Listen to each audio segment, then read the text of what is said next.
myself, didn't play the type of football, the level of football that I want to play, that I want to showcase. So definitely got to go back, watch the film, but just made too many mistakes out there today, and a lot of it I should have just either taken a sack or scrambled. So it's all on me. I take full responsibility for it, but just got to move on, get better, and just learn. Won't be the last time I do something like this. Hopefully it's the last one. You showed a lot of progress, in your first two starts, and then, this one obviously it wasn't your day. Mm-hmm. How do you make sure you don't allow this game to derail your progress as this team's quarterback? You just got to learn from it. Like I said, you got to watch the film. You got to really understand where you went wrong, what you could do, and then you got to implement it in practice. So I'm excited for the opportunity next week. Excited to build off of this. So just one step ahead every single day. Christian, what are you going to say to your teammates after this game?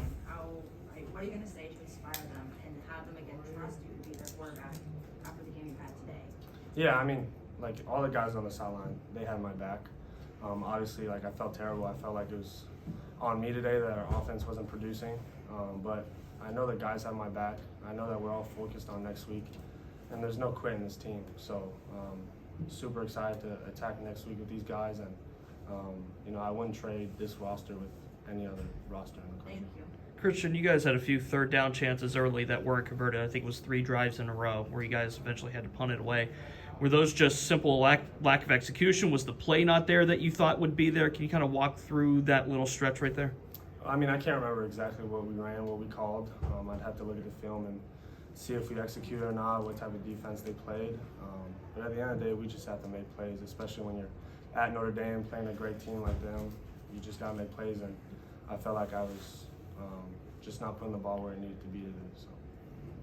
You've had, I think, 6 offensive line units different starting in 8 games. I mean, when you have that much shuffling going on up front, how tough does that make things? And, what did you think of your line's play today?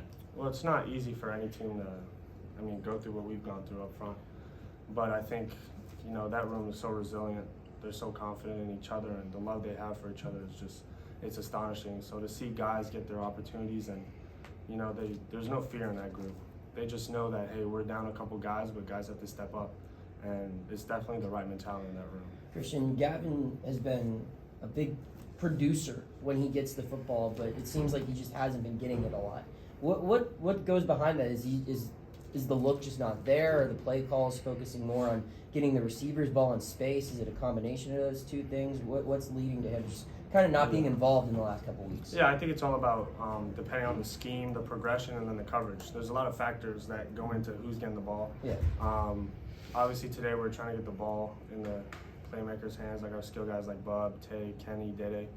But there were a couple plays where I felt like, looking back on the film, I'll definitely be like, hey, I could have gone off the first read and gone to the tight end here, or stuff like that. So Gavin's a great player. Obviously we got to utilize him, but it always depends on what the defense is giving us, what we're running, and so yeah, it's tough to answer that question, but obviously you want to give him the ball because he's a great player. How about a couple more? With Florida State coming to town, how do you flush this quickly and get your eyes set on a top 5 team? It's just a regular Sunday. You come in, you lift, you watch the film, then you move on. I think we're all excited for the opportunity, and I don't think any of us are going to be like, man, we got our butts whooped by Notre Dame. I think we're going to be like, hey, it is what it is. Sometimes you have bad days, but we got to come in the office tomorrow and just move on, and like I said, one step forward every day. Christian, other than the pressure you were facing, was there anything else that was hindering your ability to see the field and see the things that you think you should have been seeing? I think it was just me, honestly. I felt like early on in the game I was kind of rushed. My footwork wasn't matching up with either my eyes or my progression. So I definitely felt like I could have calmed down and done a lot of things better. But the 4 interceptions are all on me. Definitely plays I could have made, either another progression or scrambling, something like that. So I think it's just about getting back to who I am, just being comfortable, being confident. So excited about next week.